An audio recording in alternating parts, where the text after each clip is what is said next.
Hello, and welcome to the podcast about satire. That's the name of it, the podcast about satire. It's really shocking that we were able to secure that URL, but... Hello, and welcome to the Satire Fire, where everyone belongs to everyone. I'm your host, Sydney. And I'm Samuel. And today, we're talking more about, you guessed it, Brave New World. We don't participate in polyamory on the Satire Fire, but if you do, no judgment. We don't here. participate, but we do encourage, I guess. So everyone may not belong to everyone within this chat room, but if that's your truth, you live it. Anyways, today we are going to be starting our second episode in our series on Brave New World by Aldous Huxley. Last week we went through a plot summary of the book, so if you haven't read it, or you have read it and you want a refresher, or you just like to hear me talk, head back to our last episode. You can hear me talk you through the plot with Samuel's interjections. I made it sound unwanted, sorry. I had my listening ears on. With Samuel's commentary, and that will get you up to speed for this episode, which is kind of talking about the life of Aldous Huxley. Who was he? What might have inspired him to write Brave New World? What was the historical context going on at the time that he wrote and published this book? So I, once again, will be leading this episode. So if you hate hearing me talk, go back and listen to our first series on 1984 by George Orwell. Although I will go ahead and burst your bubble that Sydney does talk in that episode as well. It's just the ratios are different. Yeah, if you actually just cannot stand the sound of my voice, maybe pick a different podcast. Because unfortunately, I'm here to stay. Yeah, so today we're gonna chat about that. But before we do, we're just gonna do a little chit chat ourselves. So Samuel, is there anything you wanted to talk about before we get into it? So I believe last week I talked about how I am on a Percival Everett kick, and I talked about Erasure by Percival Everett. I have since finished another one of his books.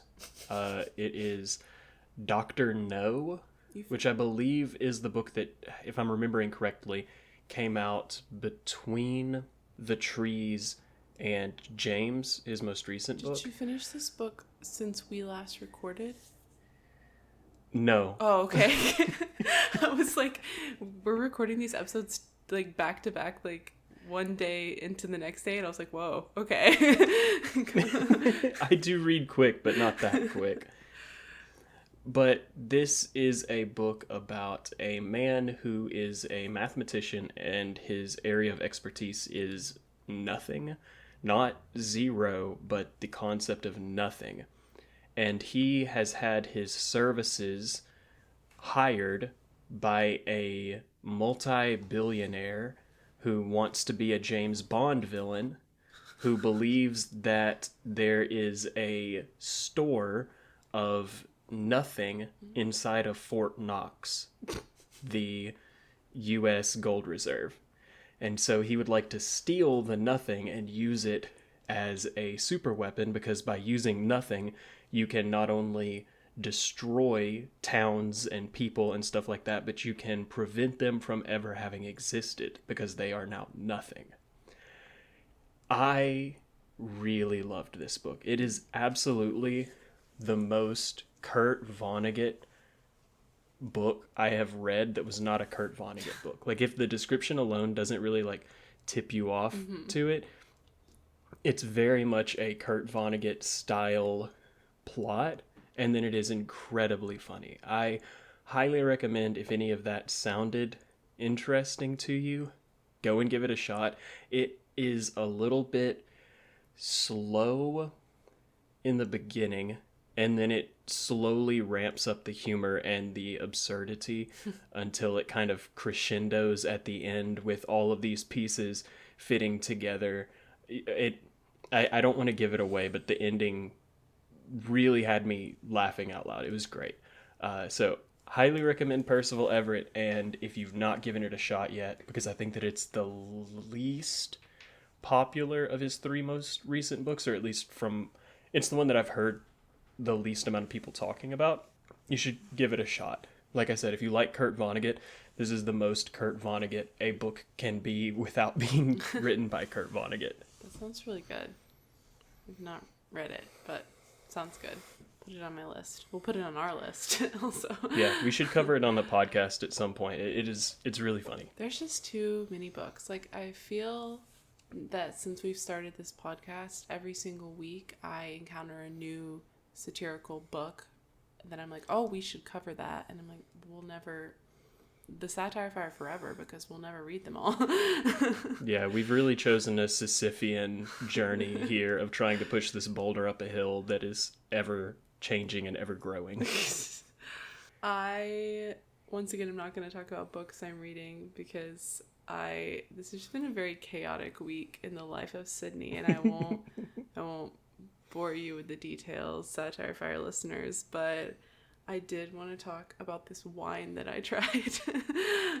Hell yeah. And you might remember, if you've been with us since the first episode where we kind of just introduced the podcast and did a quick little tidbit?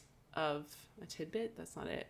A little tease of what episodes will look like by reading The Modest Proposal and talking about that.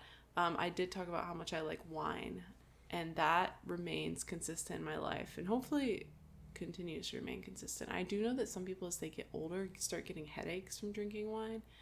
And I really hope that doesn't happen to me, because that would be so sad.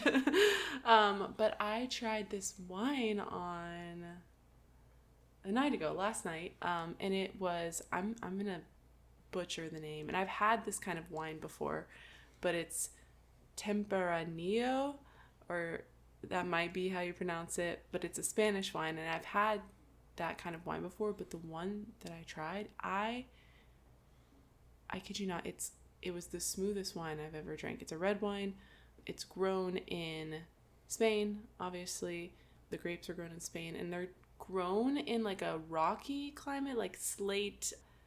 Don't quote me on any of this, because I'm not.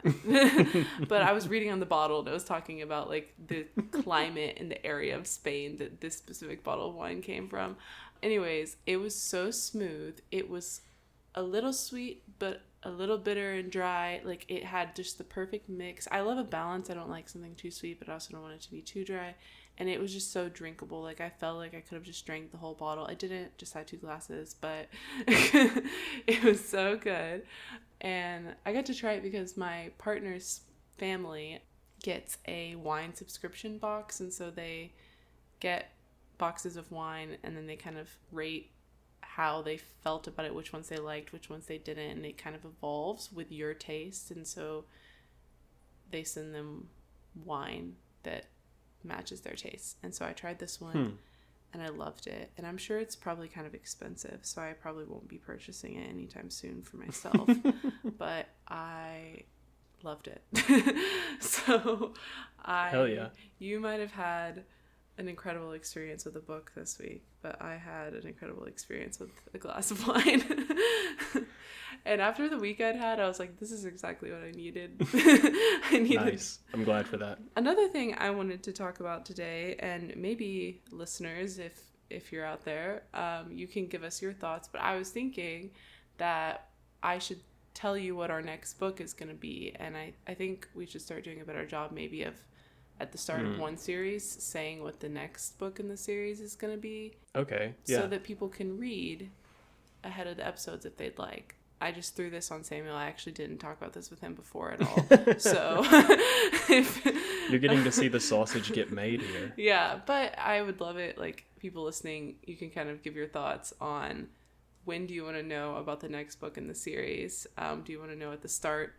Like, at the start of Brave New World, do you want to know what the next book we're going to read is? Or do you want to know at the end of the Brave New World series? You know, I just thought maybe you'd want some time to read the book if anyone's reading along with us. So I'm just going to do it. And then if we don't like this format, we'll either this will get cut out in editing, or we'll delete this episode from the face of the earth. You'll never be able to find it. Censorship. Speaking of censorship, the next book that we're going to be covering in this Satire Fire podcast is Fahrenheit 451. Samuel will be leading that series. So if you want to read Fahrenheit 451 before we start talking about it, now's the time. Definitely. It will be a fun one, not to give too many spoilers, but as with most books, I have a lot of opinions about Fahrenheit 451 that I was not necessarily expecting to have coming into the book, but I have a lot of them now. Yeah. Also, while we are talking about things that are slightly out of format, I've been meaning to mention for like 2 episodes in a row now, we have our first official Satire Fire correction and potential apology that we need to make. In our modest proposal episode, we talked about how there was a specific section, specific phrasing that Jonathan Swift used, where he talked about how the people of Ireland should not be infighting like the Jews. And we did not know what that was referring to, and we kind of speculated that potentially Jonathan Swift was being slightly anti-Semitic. Well, thanks to a lovely comment leaver, who I cannot remember your exact username, but I know that it was the scientific name for a gray parrot. We now know that that is referring to a very specific historical event that happened in like 52 CE or something like that. And so I am officially apologizing to Jonathan Swift. You are almost more likely than not, you're not an anti-Semite. So sorry for supposing that potentially you were, and thank you for letting us know the context behind that. If there's anything else that you guys happen to catch where we have missed some context or missed something in our episode, please let us know. And we will always be glad to have more information. Yeah. I'm so sorry, Jonathan Swift. I think I actually brought that up potentially, so...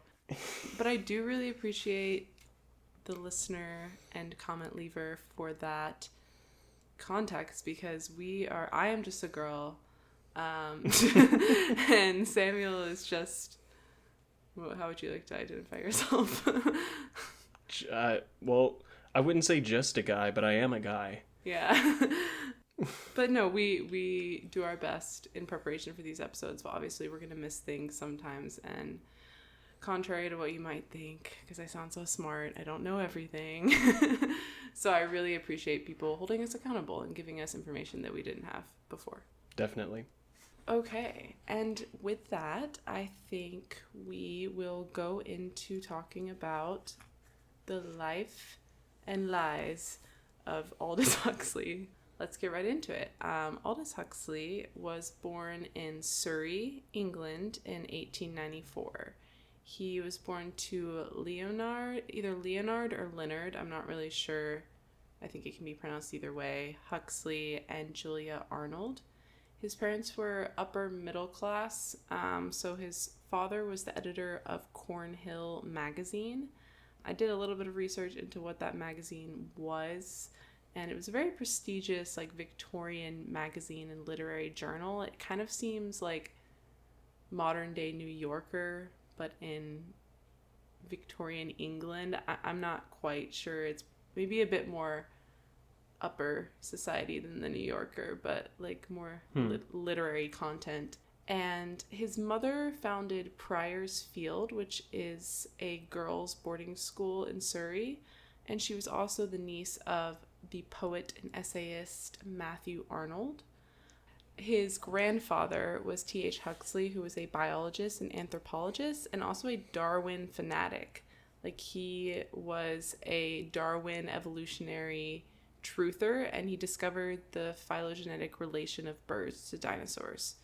So all this to say that Huxley was a child of intellectual destiny. He came from a family of education, and he came from a family that was very well known in the sciences and literature a bit, but more so the sciences. A child of intellectual destiny sounds like you're trying to whitewash the phrase Nepo baby.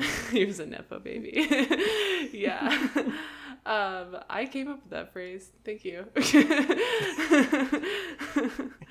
So yeah, his brother who was born to the same parents as Aldous, was a biologist and writer. And then his half-brother, so that was his father's son with a different woman, which we'll get to that. His half-brother was a Nobel Prize winner. His half-brother, Andrew Huxley, won the 1963 Nobel Prize in Physiology or Medicine. But Andrew Huxley has some controversy. I didn't dive that deep into it because this is about Aldous Huxley, not Andrew Huxley. And I don't know how close they were. I know that he was close to his other brother, but I'm not really sure what his relation to his half-brother was. Do we hate this guy? I don't know. I just saw this essay about like trying to remove some credentials of his because of racism, and I'm not really sure a lot about it. But so it runs in the family. Well, we'll get to it. So a lot of accounts of when I say Huxley from this point forward, I'm referring to Aldous Huxley, the author of Brave New World. Yeah.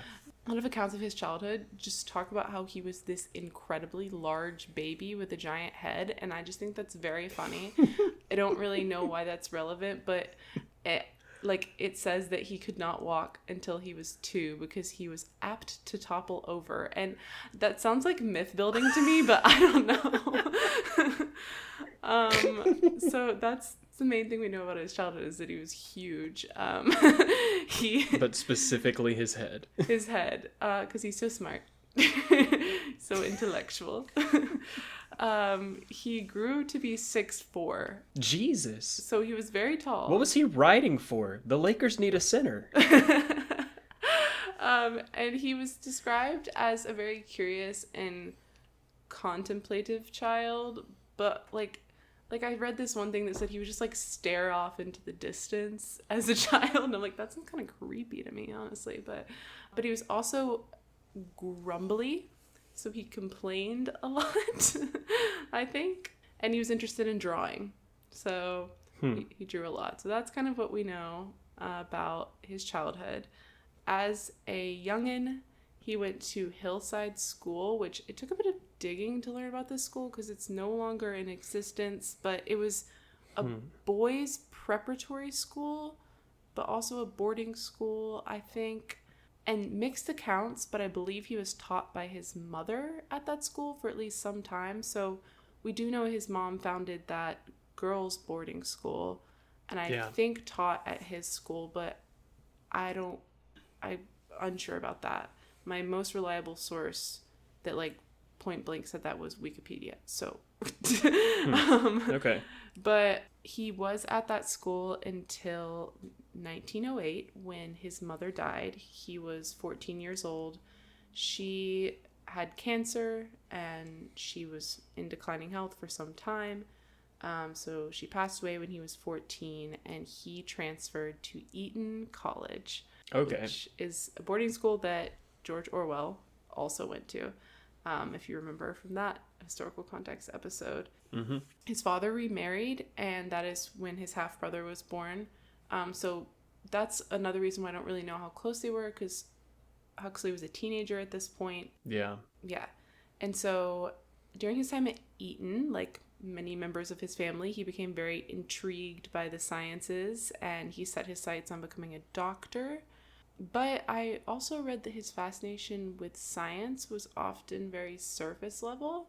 So like he was easily convinced of findings and primarily interested in mainstream science. He didn't have a passion for it that was like dove deep, if that makes sense, which I just found to be interesting. So not much of a critical thinker, it sounds like. Not at this point, from what we can tell. But while at Eton, he contracted a disease, keratitis, which left him completely blind for 2 years. Oh. And then it seriously impacted his eyesight for the rest of his life, leaving him nearly blind in one eye. And this was a very defining thing for Huxley, and not to diminish his illness and his experience, because I'm sure that was very difficult, but he like talks about it a lot always for the rest of his life, and how like difficult it was for him, which I'm sure it was, but it also like inspires some of his writing later on. And so I don't know. Yeah, I see what you're saying. Like it was only 2 years of his life, and I think that if I went blind for 2 full years, I would also talk about it a lot. But you know, it is.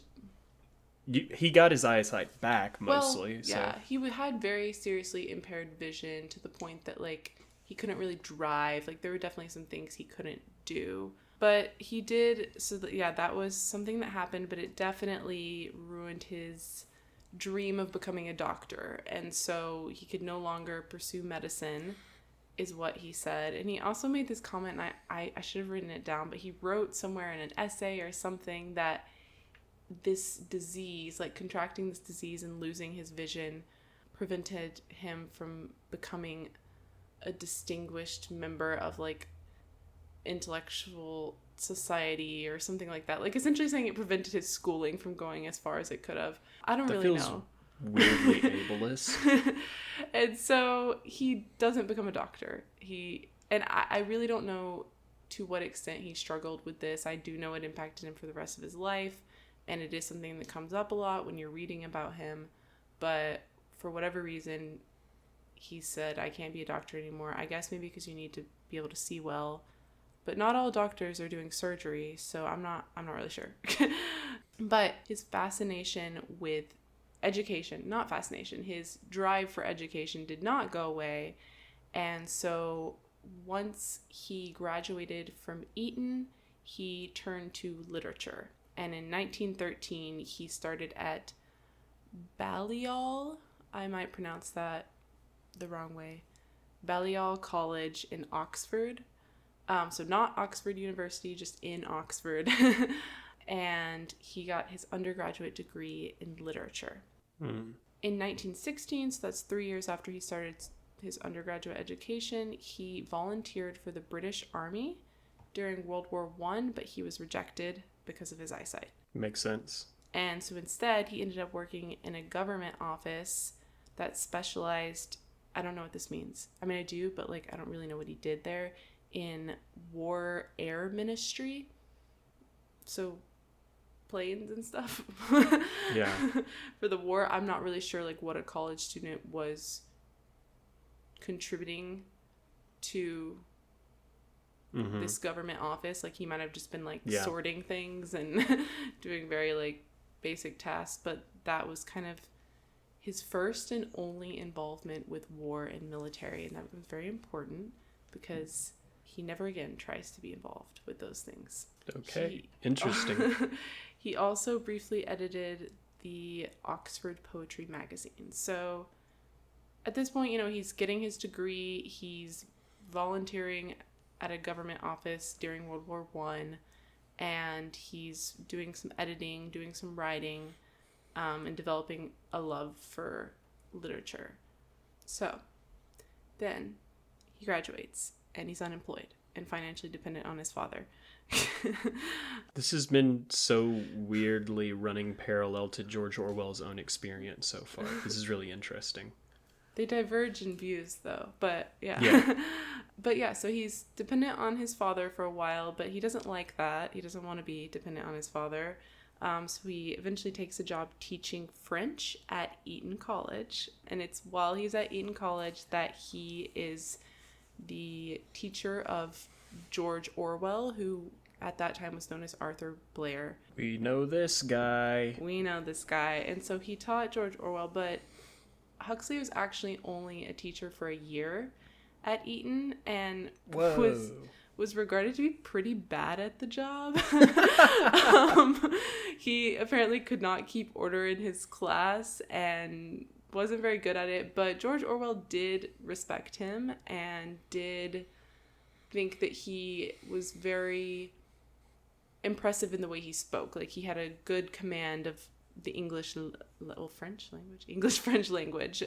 He was, a good speaker, had a lot of good words to use, but wasn't a very good teacher. And that's okay, because he stopped teaching. And so in 1920, his career as a writer officially began. He started working as a drama critic for the Westminster Gazette and a staff writer for House and Garden, as well as for Vogue. So it seems like he was doing... Vogue? Yeah. Vogue. So it seems like he was doing maybe some like freelance work for he was a staff writer, but it might have been on a part-time basis. I'm not really sure, because he had 3 different writing jobs. And during this time, he was writing voraciously. Like, in his spare time, he was writing essays, he was writing poetry, he was working on fiction. I mean, he just like fully dove into this writer lifestyle, and people in his life were impressed by why he was writing like he was running out of time. I need to stop. God damn it. And so... Do you know at this point, is he fully supporting himself with writing, or is he still being in some way supported by his parents? I did not see anywhere that he was being supported by his father. That doesn't mean he wasn't. Gotcha. But he is soon going to be successful. And so he's writing, and he publishes his first novel in 1921, and it immediately gains attention. It's called Chrome Yellow, and it was a social satire about the, get this, upper class and the leisures and pleasures it enjoys. And he went on to publish... Wait, is it anti-upper class? Anti-upper class, okay. Yeah. It's kind of like poking fun in a more playful, humorous way than he does in Brave New World, for example. But pokes fun at the upper class. He went on to publish 3 more social satire novels in the next 7 years. So from 1921 to 1928, he publishes 4 novels, and they're all social satires. And he's also continuing to contribute to various magazines, namely Vogue and Vanity Fair, doing a lot of writing. And throughout his life, he just had varying editorial jobs at magazines, both as a writer and as an editor. So he was always doing other things besides writing books, which was his primary means from this point forward, was writing. So I want to talk a little bit about his social satire novels and what might have inspired them. Yeah, I would like to know more about those, because it sounds like we just got ourselves 4 novels in the hole right now. That's 4 more novels on top of the Sisyphus mountain we've got to climb. So he also in the 20s was very involved with the socially elite members of the Bloomsbury group. Have you heard of this? I haven't. So Bloomsbury. It's a group of English artists and writers, which contained notably Virginia Woolf, E.M. Forster, and other people. There was a lot of people. And some of them were like economists, just like big thinkers of English society at the time. And is this just like a social group?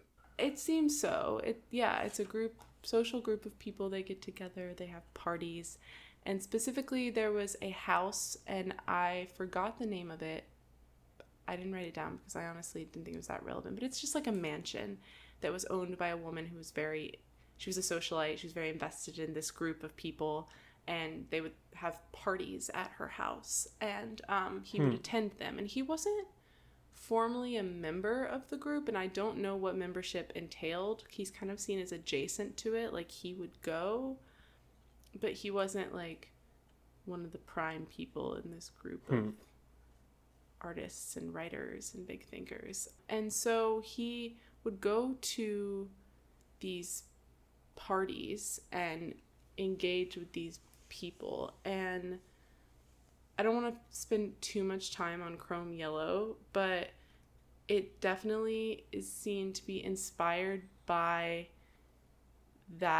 those interactions. It's set at a house that is believed to be the house that these parties were held at, and it's it's like an English country house, and where just upper class members of society are meeting and partying and socializing. And so people think that it was inspired by his interactions with the Bloomsbury group, which seems to mean that he had a bit of a distaste for that. But it's interesting because he continued to be involved with a lot of big thinkers and writers and people in society. So I'm not really sure. This feels very Bernard Marx coded of disliking society until you get accepted by it, and then you're okay with it again. And so at these parties, he met a woman, Maria. Her last name is Nys. I think that would be Nice, but I'm not really sure. It's Belgian. She's Belgian. She is a Belgian refugee. She was displaced by World War I, and that's how she ended up in England. And they met at a party and fell in love and got married. They were married in 1919, so this was like early on in his time going to these parties, interacting with these people, that he met her, and they quickly got married. But this gets crazy. They had a very unconventional marriage because she was bisexual, and don't ask me how she was outwardly bisexual in the early 1900s, but they were in a throuple for a while in their marriage. So they were in a throuple with a mutual friend named Mary Hutchinson. So many pieces are falling together about Brave New World right now. So yeah, he had an unconventional marriage, but they were said to be happily in love and did remain married until her death. So do with that what you will. When did she die? 1955. So okay. Yeah. So they had one son. His name was Matthew. He was born in 1920, so just within the year after they were married. So they got right to it, having kids. Well, a kid, Matthew. And yeah, he was kind of dependent on her because of his eyesight. She helped him a lot. She would read to him. She would write for him. He would like dictate and she would write. She drove him around because they did a lot of traveling, which we'll talk about in a second. And she kind of just took care of him. She also did housewife things as a wife in the 1920s does. So they had a pretty normal marriage in that sense, aside from this whole throuple period, this throuple era they were in. Yeah.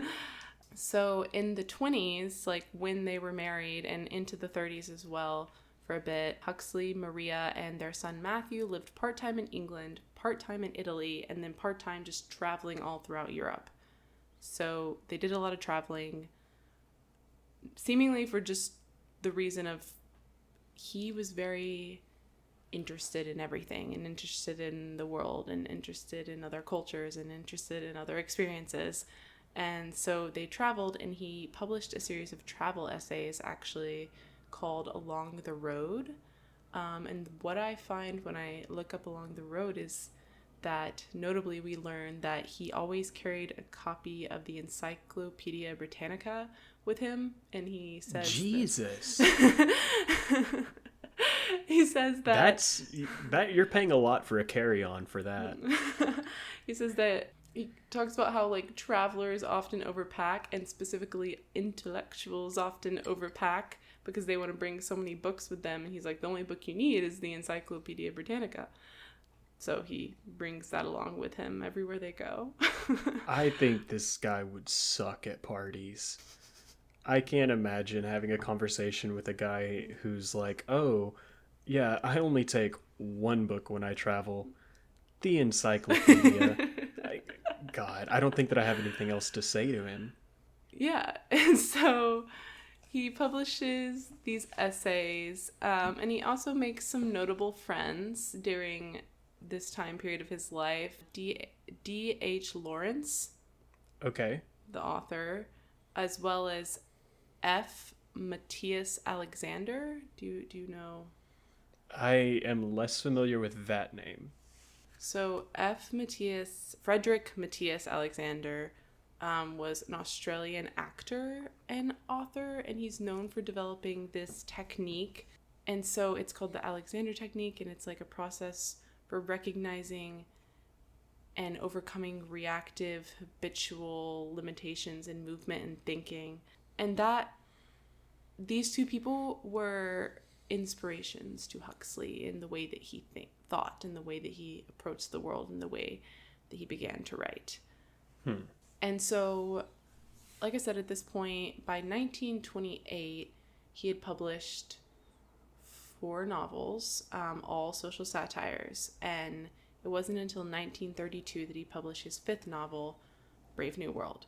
Yeah. And from here, the tone of his work really changes a lot. He's still doing satire, but he's focusing on like the dehumanizing effect of scientific progress and exploring questions of philosophy and sociology and politics and ethics. And a lot of his work takes a very pessimistic tone. So very apathetic, I would say, is like the way his work begins to move towards in terms of tone. Brave New World was not well received by all. I can see why. But, it also garnered him immense success. He was really making a name for himself as an author. And so with some people, it was kind of like, this is weird. This is ahead of its time. Other people really respected him for the work. And so he continued to write these kind of speculative, deep question, ethics, politics novels. Also at this time, so it's 1932, and throughout the 30s, as you probably know, World War II was looming, and in the US we think of World War II as beginning in the 1940s, but that was not the case in Europe. Yeah. World War II was, they were kind of in perpetual state of war in Europe from World War I to World War II. And as it was looming in England, he began being very, very anti-war to the extent that he became a pacifist. He hated what war was doing to society, and he began writing about pacifism, and he even was writing and editing nonfiction works about pacifist ideas and issues. He felt that force and violence and the way that the country was responding to these issues were not the answer. So he's anti-war. Becoming a pacifist when the main global bad guy is Nazis feels like a crazy decision. And I think I want to talk more about his pacifism, but I don't, he wasn't pro-Nazi. Yeah. But he was anti-war. He wasn't anti-Nazi either, though. I think that, and this is my opinion. Okay. I think he disliked war, as do most people. Yeah. But in his privilege, saw no purpose for it in a way that someone who was being oppressed would not feel. Like, I think his intentions in his head were likely in the right place, but they were in a very intellectual, upper class place. Yeah. So, anyways, this becomes really central to who he is, pacifism. And in 1936, he published Eyeless in Gaza, which is somewhat autobiographical, and I want to talk about it more later, so we'll come back to it. But essentially, I think other than Brave New World, it's one of his most talked about works. And it follows a protagonist who's very much like Huxley in a lot of ways, but like I said, I want to come back to it. Okay. And then in 1937, he didn't want to be in Europe anymore because of the war. So he and Maria and Matthew left England and they moved to Hollywood in California. Oh, shit. He spent the rest of his life in California. And for a while, it seems like he was having a bit of an existential crisis to me, because he was like so troubled by the state of the world that he took up screenwriting instead of writing books. But he didn't find very much success in screenwriting, but it's something that he did for some time. And I think a theme in Huxley's life is that he has like whims of things that he wants to do and try, and so he does them. If you're not seeing that at this point. Yeah, just had enough money to do things. Yeah, and so he does some screenwriting. It doesn't really yield very much, but he then, kind of around this time as well, switched his literary focus and became very enthralled with spirituality. He had long described himself as agnostic, which allegedly is a term that his grandfather, the biologist, the evolution truther, coined, allegedly. And so he was, in the fashion of his grandfather, agnostic. But at this time, he became very interested in spirituality, and like specifically Eastern religion and spirituality, like Buddhism and things like that. But he definitely would not have described himself as religious in any way. I hate to interrupt, but I just looked it up because I was curious. There are two notable movies that Aldous Huxley is credited as the screenwriter for. One is the 1940s adaptation of Pride and Prejudice, and the other is the 1940s adaptation of Jane Eyre, starring Orson Welles. I did not see that. Honestly, every source I was reading was like, well, he wasn't like very successful in screenwriting, so it's not that relevant. I don't think that either of these movies are known for being particularly good or very well known for being particularly popular, but they do exist. So he was a screenwriter barely. He's only credited, from what I could see, for like 5-6 movies. Yeah, and so in California, he's becoming very spiritual, and he specifically starts experimenting with psychedelics, like LSD and mescaline. Let's go! And he believes that these substances give the user the same spiritual connection that religious practices like fasting and prayer and meditation do. And so he is an LSD truther, but at the same time, he understands the risks of addiction and abuse, and even writes essays about, towing that line and ensuring that you don't become addicted to these psychedelics. But he does use them throughout the rest of his life as well. And so he wrote an anthology of mystic novels about the true story, and I'm putting that in quotation marks because I'll just tell you what he wrote about. So it's about this demonic possession of a French convent during the 17th century. It's apparently a true story. Obviously, when they say demonic possession in the 17th century, what does that mean? But he wrote an anthology about that, and that kind of just gives you an insight into the kind of things he was interested in and reading at this point. And then he also wrote 2 books about the effects of psychedelics, and he went on a mescaline trip and wrote a book about it. And one of those books is called The Doors of Perception, and it's actually what inspired the name for the rock band The Doors. Oh. Which is kind of crazy. And a lot of the work he was doing at this time became very popular in the 1960s. Yeah. And so that's just an interesting little side quest he went on. And I think it speaks more so to just his ability to just shift from interest to interest throughout his life without concern for what that might mean for him financially.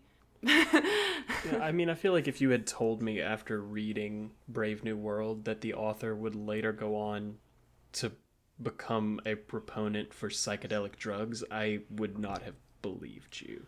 But he's a proponent for it, but like within limits. And so, what does that tell us about Soma and the way it's written about? I don't know. We'll see. And it would be interesting to know his thoughts on the way he talked about drugs in Brave New World later in life. So yeah, then in 1955, his wife died, as I mentioned earlier. And he remarried the next year in 1956. His second wife, Laura Archera, was an Italian violinist and psychotherapist. Unclear if she was his psychotherapist, but I don't know.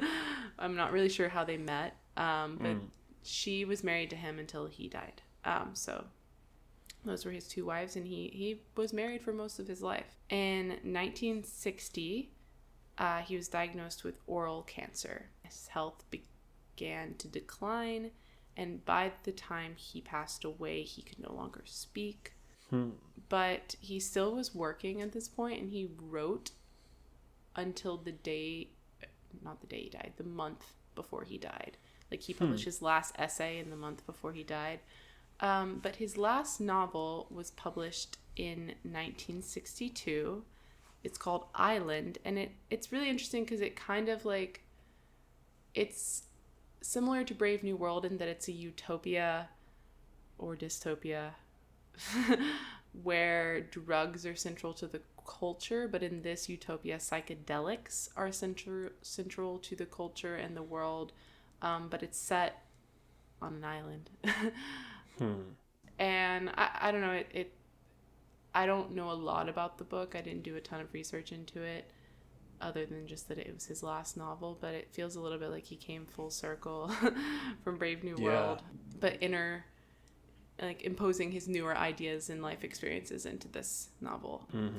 So that was in 1962, and the next year, November 1963, he passed away. One of his final requests as he was on his deathbed was to go on an LSD trip.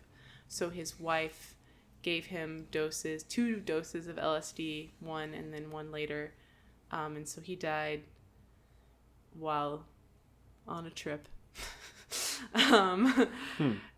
He died the day of his death, and this is not really that relevant, but it's just an interesting fact, was 11/22/63, which is the same day that JFK was assassinated. Coincidence? I think not. Leave your thoughts in the comments. He was 69 years old when he passed away. So some things I want to talk about just kind of at the end of all of this is his views and his politics, which are a little abstract, to be honest. If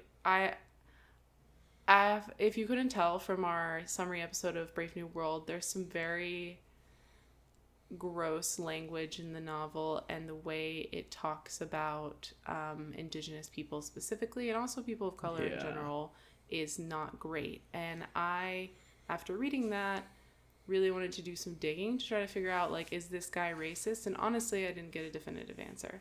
A lot of defenders out there are saying, well, it was the 1930s, but I mean, it was still racist in the 1930s. Yeah, but I will tell you what I do know. So, cool. As we mentioned, he became very disillusioned with the impact of World War I and thus World War II on England and the Western world in general, like how these wars were tearing Europe apart. And so he became a pacifist, and he lectured and he wrote about peace and internationalism. And around this time, that's when Eyeless in Gaza was published. And I think that book tells us a lot about his views as a person. And so essentially it follows this cynical Oxford graduate. Funny to me because he didn't graduate from Oxford, but I wonder if he wishes he did. Who grew up during World War I. The protagonist is unfulfilled by the life he lives of luxury and pleasure. The protagonist, has love and has adventure and has sex and has the pleasures of the world, but is not fulfilled by them, feels very just unsatisfied. And so he is convinced by a friend to join Mexican revolutionaries. And so this protagonist, he joins the revolutionaries and becomes a Marxist, and becomes very political and very, he's fighting, he's joining the war front. But the intensity and the violence of that all is not satisfying either. The protagonist faces this near-death experience and is left very shaken and disillusioned with the entire world and with humanity. I'm sorry for my ignorance. You said he got recruited by revolutionaries in Mexico? That's what the synopsis I read said. What war is he taking part in? Is it like a fictional war in this book? It doesn't really, it just says Mexican revolutionaries, and I can't find, I think what's happening is in response to World War One, and I don't know I haven't read the book, disclosure. I just read about it. I don't know where Mexico comes into play, to be honest. Okay. I just know it might just be like revolutionary responses to World War One and the rise of Marxism, which I thought that was more so after, well, I guess it is around that time that, yeah. And so this kid, this socialite, his name is Anthony, but I've just been saying the protagonist. The protagonist is, he's a socialite, and I think he just wants to feel something, and a friend persuades him to join these revolutionaries, and he becomes a Marxist. But while he's doing that, like I said, he just endures so much violence and tragedy that he develops a strong distaste for those things. So he has a distaste for upper class society, has a distaste for violence and war. He's in search of feeling something and feeling connected to something, and so he turns to mysticism and pacifism and simplicity.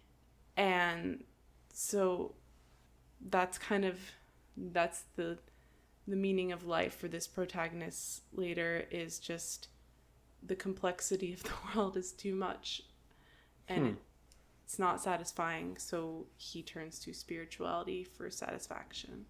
Okay. And so people say that this is his most personal novel and like vaguely autobiographical, because Huxley he was a teenager, early 20s during World War One.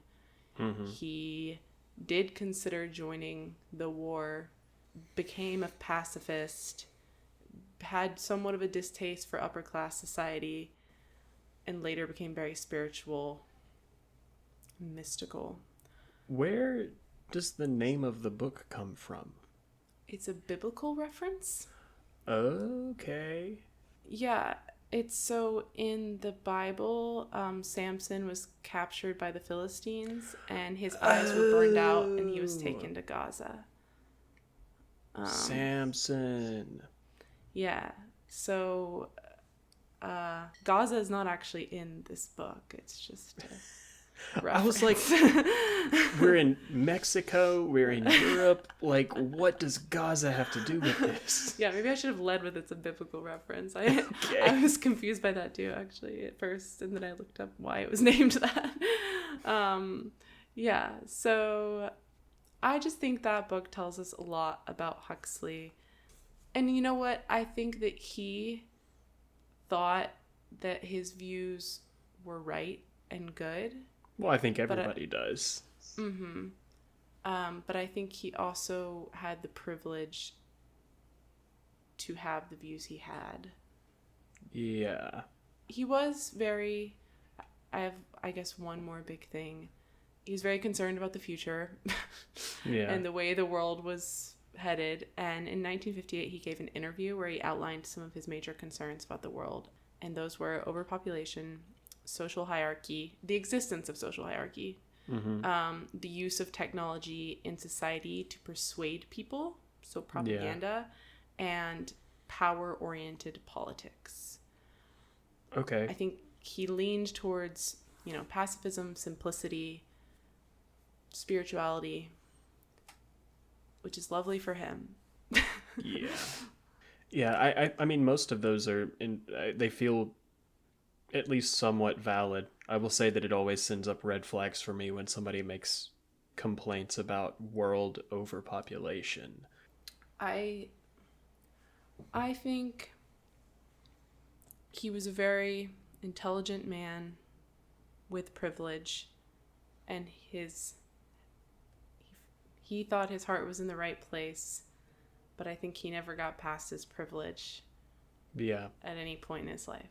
Maybe you should have taken a page out of George Orwell's book and cosplayed as homeless for a while. Yeah, maybe. Yeah, I don't know. He wasn't ever, in terms of racism, there were some argument. I tried to read a little bit about, why is Brave New World racist? Yeah, that's a great question. Some people made the argument. I am not making this argument. I think it's a stupid argument. Some people made the argument that it was an exaggeration, an intentional exaggeration of social classes and social hierarchies that civilized society, intellectuals, upper class people were inherently judgmental and therefore racist of underclass people, and so that he was trying to exaggerate that point with his language. I don't know that I believe that, but I think that is part of it. I think that is the same kind of question that we had with 1984 of, is 1984 misogynistic? And it's like, yes, the world is intentionally misogynistic because George Orwell wanted to make a point about misogyny, but also there's just some choices that were made when writing that are not part of world building, they're not part of the characterization, that are kind of misogynistic. And I think that is true with this book as well, where yes, there are absolutely elements of this book that are examples of racism that are being directed as issues with the society that they're living in, or issues with the specific characters that are sharing these beliefs. I also just think that there are some things that are more personal than that. Mm-hmm. I think that he was well-traveled, but from what I can tell, he was well-traveled in Western society. I think maybe he had an interest in the culture of non-white people, hence Eastern religion, for example, but I don't know that his education on those things ever went outside of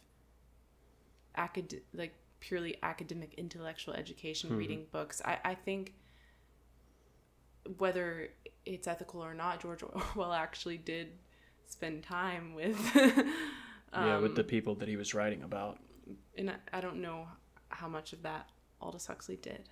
And which might be why he very much misrepresents indigenous culture and society in Brave New World. I don't know. Yeah. Yeah. That's Aldous Huxley. I think a lot of those things are very telling of like his views and how they contributed to his writing of Brave New World, and as well as the writing he did throughout his life. Yeah, any thoughts? Any questions? Any concerns?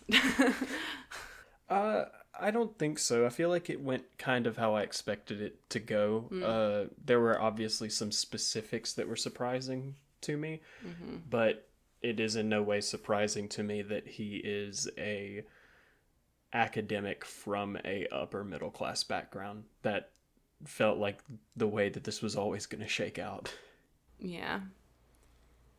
It is interesting to me. I won't talk about this for too long because I think we're getting a little long here, but he did remain in contact to an extent with George Orwell, and George Orwell sent him a copy of 1984 when it was published, and Huxley wrote a letter to Orwell, which is probably a lot of people might have read. that letter. But the funniest part about it to me is that Huxley says, this is a great book, commend you on it, but I do think my book is better, essentially. Yeah, I read about that letter when I was doing the 1984 research of Huxley basically saying, I see your points, but I do think that I was right. And that feels characteristic of him. I do think he always Yeah. thought he was right. So yeah, that's Aldous Huxley for you. Awesome. Next week we will be doing our analysis episode of Brave New World, where we'll be talking more about its themes. What was Huxley trying to say? What did he believe? What do we think about it? And is it relevant today? So that, stay tuned if you're interested. if this made you be like, I don't want to hear about this book ever again, I hate this guy, that's fair, I guess, you know, whatever. Whatever floats your boat. Before we go, I wanted to play a quick game. We've played this in some previous episodes, so you might know it. It is Have They Read It? This game is inspired by, tell us what it's inspired by, Samuel. It's not even really inspired by, it's just directly stolen from a movie podcast that I love called Bloodhouse. If you enjoy movies and specifically art house horror movies, go listen to Bloodhouse. It is one of, if not my favorite podcast, definitely my favorite movie podcast. Yeah, so we're just gonna wildly speculate on if people have read it, and I will start. Do you think that Jeffrey Bezos has read Brave New World? That's a really good one. Jeffrey, like his all government of the name. all of the themes of automation and the concepts of the idolization of Henry Ford, I think he hasn't. I don't think that this is a book, I think that we talked about it last week, where this isn't really a book that I feel is assigned to very many people in school. And I just don't think that I know that many people who have read it. I know a lot of people who reference it, but I don't think I know a lot of people who have read it. So I'm going to go with no, Jeff Bezos has not read Brave New World.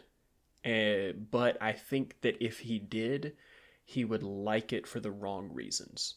You're like, well, this utopia is looking good. Yeah.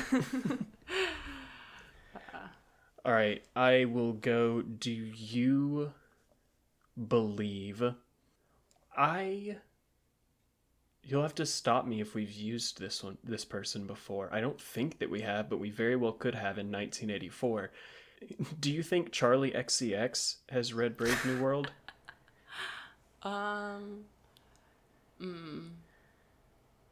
I know Charlie XCX watches and has very good taste in a lot of movies.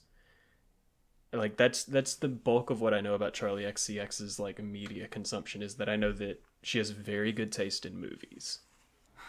I don't think, from what I know, I don't think that Charlie XCX reads a lot of fiction.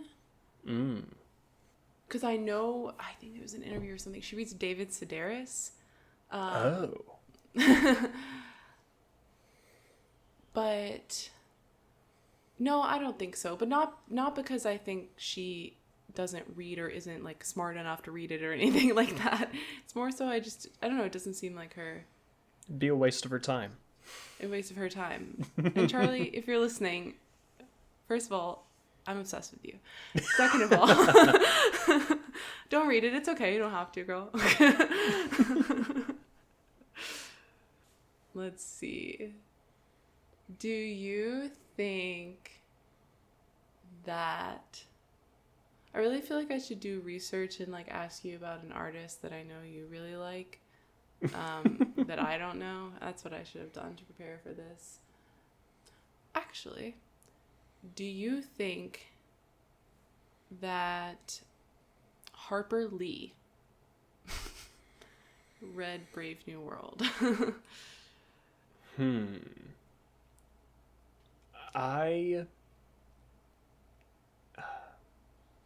I feel like I have a tough time saying no whenever it's an author.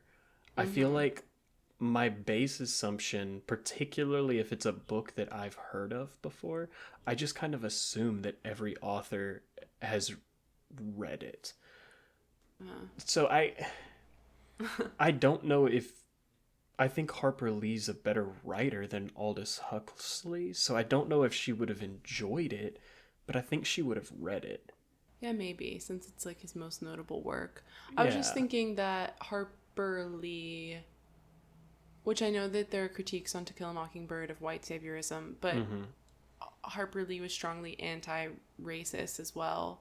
Yeah. From what I know, and I wonder if she would be like, this book, disgusting. But I don't know. So Aldous Huxley was related to a Nobel laureate. I'm thinking of other Nobel laureates, specifically thinking of a Nobel laureate who goes out of his way every year to discuss books that he has read and enjoyed. Do you think Barack Obama has read A Brave New World? Yes. Yeah. Okay. I think I tend to lean towards, if there's a politician that reads and talks about reading a lot, I tend to think that they've read a lot of satire, because satire is political. But that might be wrong. That's true. You know, do I believe that every politician reads satire and gets what they should out of it? No, I don't. Yeah, that's interesting. I hadn't really considered that, but I do feel like the majority of... Well, I mean, that might just be the 1984 bias, but I do think that a lot of politicians do talk about satirical books. Yeah. But I mean, I feel like Barack Obama's probably read it. And I do think he's probably read just a lot of like classically known books in general. Okay. Awesome. Well, thank you guys for listening. I hope that you're enjoying our Brave New World series. I hope that you think I'm doing a good job. If you don't, can you nicely give me recommendations but not be mean? And if you do, can you give me compliments? Thank you. Yeah, a compliment sandwich is best. You know, one compliment, one area of improvement, and then another compliment. Like, that's perfect. The way that we take feedback, and it doesn't hurt our feelings.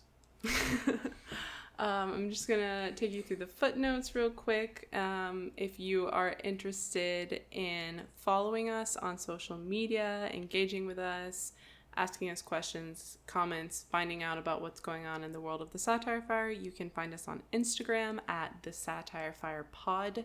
That's POD. And you can find us on TikTok, Blue Sky, and YouTube at the Satire Fire. Anything else? Any last burning notes? I don't think so. No, that's it. Thanks for listening. Thanks for listening. We'll see you next week. Bye. Bye.